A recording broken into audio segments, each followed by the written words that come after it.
Okay, so now for the example we can say कि अगर हमारे पास में ये डिटर्मिनेंट गिवन है, ठीक है, और इस डिटर्मिनेंट का वैल्यू अगर हम इवेलुएट करें let's say along row one, ठीक है, रो वन के अलोंग अगर हम लिखना चाहें तो वन टू और ज़ीरो, तो लास्ट जो एलिमेंट है वो तो ज़ीरो है, तो वो तो ज़ीरो हो जाएगा। वन के साथ क्या प्रोडक्ट लिखेंगे हम, तो वन, फिर इसको गायब कर दिया, यहाँ से ये क्या आ गया ज़ीरो, और ये कितना आ जाएगा, this is one two minus one और जीरो, इसका वैल्यू कितना जाएगा, one into zero is zero and minus of minus two, तो यहाँ से कितना जाएगा two, so one into two, तो टू आ गया।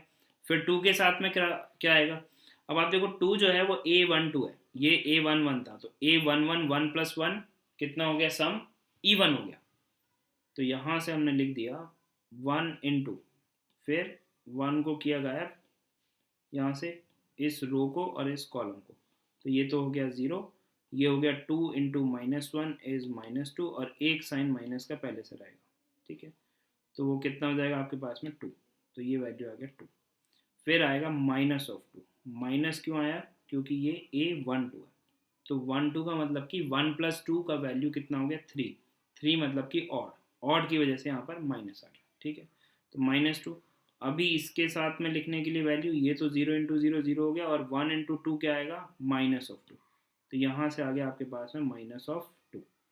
फिर नेक्स्ट जो है वो एलिमेंट ही जीरो है, तो कुछ भी होगा तो ये प्लस ऑफ जीरो, प्लस क्यों लिखा हमने, और फिर समथिंग, अब समथिंग लिखने की तो जरूरत नहीं है, लेकिन यहाँ पे प्लस क्यों आएगा समझने के लिए, ए वन थ्री, तो वन प्लस थ्री जो है वो क्या आ गया आपके पास में, फोर आ गया, वो कैसा नंबर है, फोर एक इवन नंबर है, तो प्लस साइन आ गया, ठीक है, तो यहाँ से वैल्यू लिख दिया हमने, तो ये टू और ये माइनस और माइनस प्लस होके क्या बन गया आपके पास में फोर, तो ये वैल्यू आ गया सिक्स, ठीक है। अगर हम इसके रोज और कॉलम को इंटरचेंज कर दें तो हमने ऐसे लिख दिया रोज इंटरचेंज विथ कॉलम्स, ठीक है, तो ऐसे लिख दिया मतलब कि रो वन को हमने कॉलम वन बना दिया, रो टू को कॉलम टू और रो थ्री को कॉलम थ्री, तो क्या बन जाएगा हमारे पास में डिटर्मिनेंट, लेट्स से ये डिटर्मिनेंट जो है वो आ जाएगा हमारे पास में कुछ इस तरह से, ठीक है, चलिए इसको अगर हम लिखें तो यहाँ पर ये रो वन है, रो वन को हमने क्या बना दिया कॉलम वन, तो यह जाएगा वन टू ज़ीरो, फिर रो टू क्या है आपके पास में, रो टू है ज़ीरो वन टू, तो इसको कॉलम में लिख दो आप, तो कॉलम में लिख दिया तो क्या आ गया ज़ीरो वन टू, ठीक है। सिमिलरली जो आपके पास में रो थ्री है, रो थ्री क्या है आपके पास में, लेट्स से रो थ्री है वन माइनस वन और ज़ीरो, तो इसको बना दो आप कॉलम, तो कॉलम बना दिया तो ये क्या आ गया आपके पास में वन माइनस वन और ज़ीरो, ठीक है। अब आप देखो यहाँ पर इस ये जो नया डिटर्मिनेंट आ गया, इस डिटर्मिनेंट को अगर हम रो थ्री के अलोंग अगर हम ओपन करेंगे तो ईजी पड़ेगा, क्यों ईजी पड़ेगा, क्योंकि इसमें मैक्सिमम नंबर ऑफ जीरोज है, ठीक है, तो अगर जिसमें नंबर ऑफ जीरो ज़्यादा है तो हमें कैलकुलेशन कम पड़ेगी, तो यहाँ पे क्या आएगा zero minus two into something plus zero, यहाँ पर ये माइनस टू क्यों आया, क्योंकि ये जो एलिमेंट है ये क्या है ए थ्री टू है, तो थ्री प्लस टू कैसा है ऑड नंबर है, तो आगे क्या आएगा माइनस, ठीक है, बाकी तो जीरो हो गए, तो इसका वैल्यू इवेलुएट करने के लिए हमें केवल माइनस टू एंड बाकी क्या बचेगा, ये आप गायब कर दो और ये गायब कर दो, तो क्या बच गया, लिख लिया हमने, यहाँ से बच गया आपके पास में one into minus one, so that is minus one, और यहाँ से बच गया one into two, that is two with a minus sign, तो माइनस का टू, तो ये कितना आ गया आपके पास में माइनस का थ्री और माइनस का two, that is equal to six.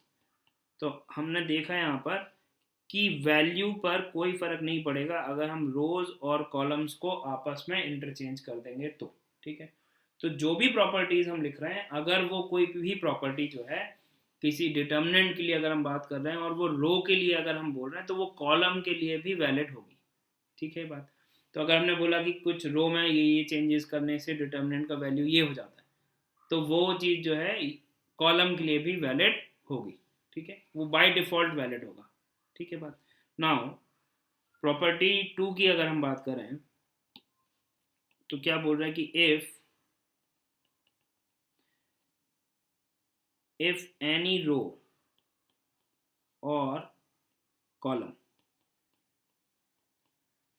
if any row or column has all elements 0, then value of determinant vanishes or value of determinant will be 0. अगर सारे के सारे एलिमेंट किसी रो में और किसी कॉलम में, एनी कोई भी एक रो या कोई भी एक कॉलम में, एक से ज़्यादा में है तो भी ठीक है, लेकिन अगर एक रो के सारे एलिमेंट अगर जीरो है या एक कॉलम के अगर सारे एलिमेंट जीरो है तो वैल्यू ऑफ डिटर्मिनेंट जो है वो जीरो होगी.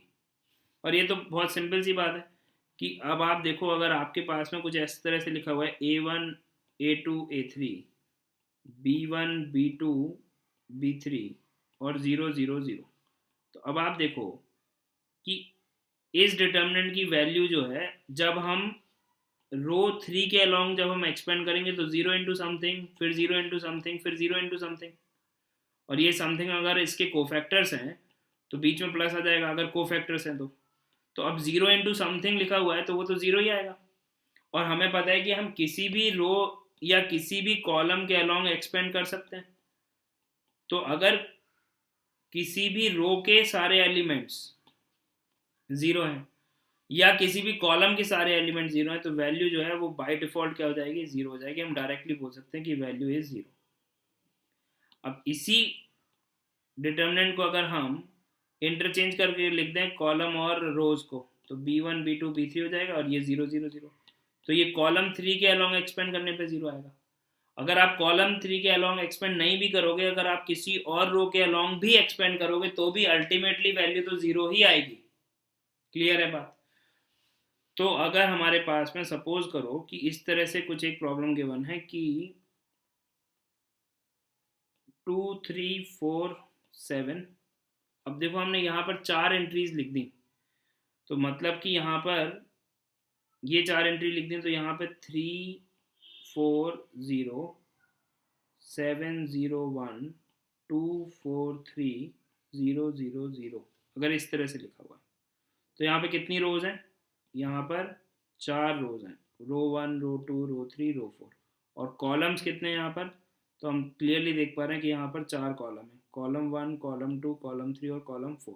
अब हम यहाँ से बोल रहे हैं कि इसका जो वैल्यू है ये 4x4 का डिटर्मिनेंट है और इसका वैल्यू जो है हम डायरेक्टली बोल सकते हैं 0, क्योंकि इसमें कॉलम 4 में all entries all elements are 0, सारे एलिमेंट 0 है.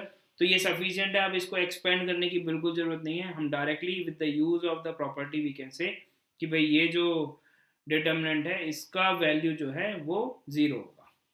ठीक है, ओके.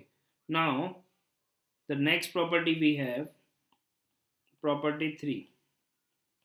प्रॉपर्टी 3 क्या बोल रहा है कि अगर if indeterminate if any two rows or any two columns, any two rows or any two columns are identical, then value of determinant is value of determinant will be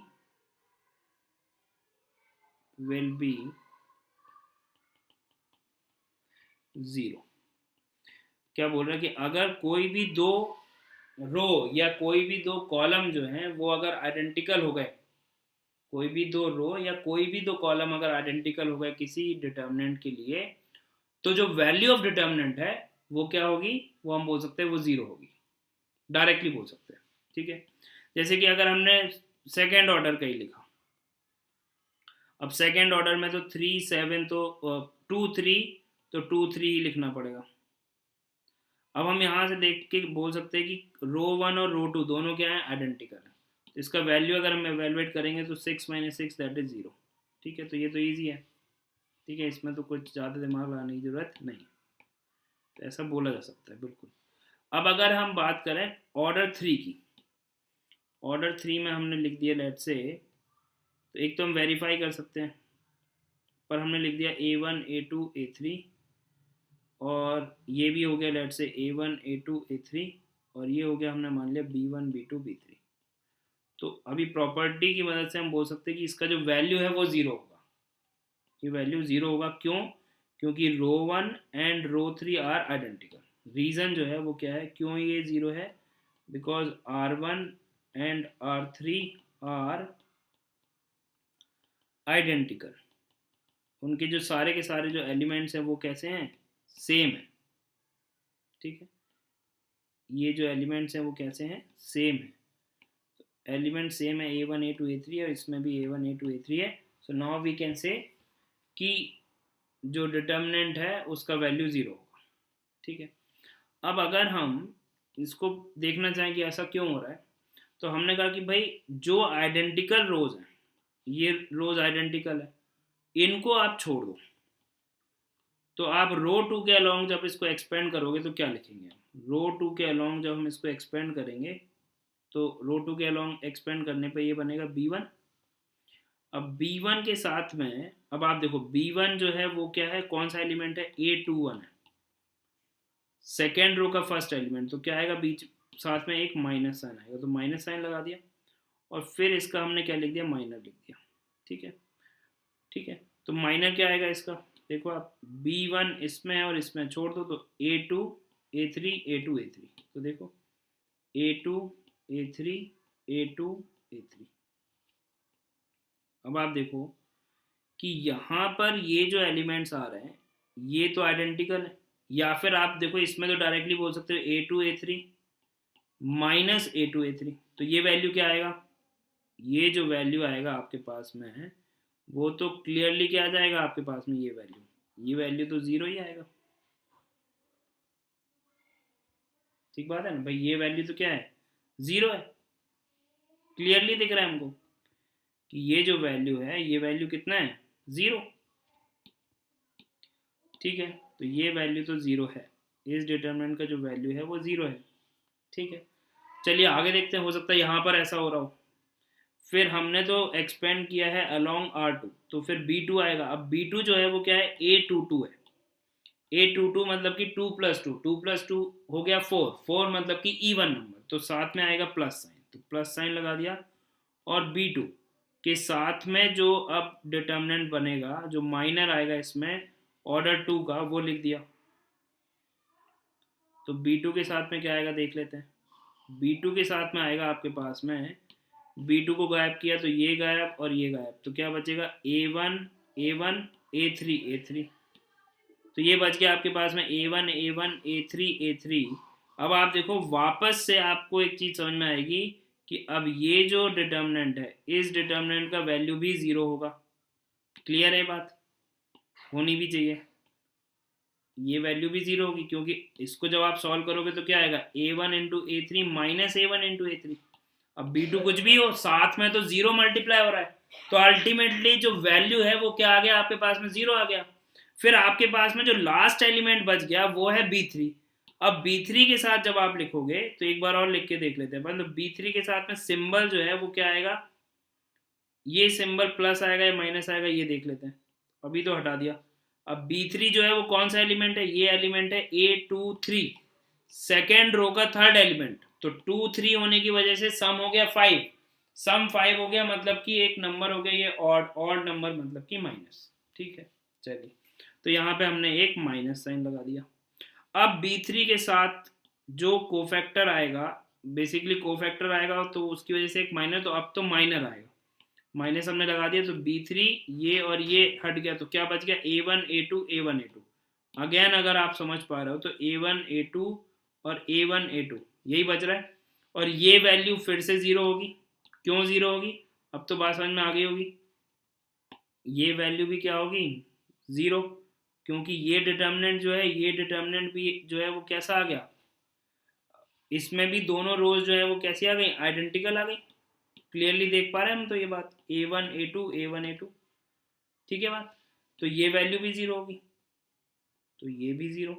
तो ultimately रो 2 के along जब हमने expand किया तो value क्या आ रही है? Zero. और रीज़न जो है वो सिंपल सा है कि दो रोज जो है यहाँ पर आइडेंटिकल हैं, तो डिटर्मिनेंट की वैल्यू क्या होगी?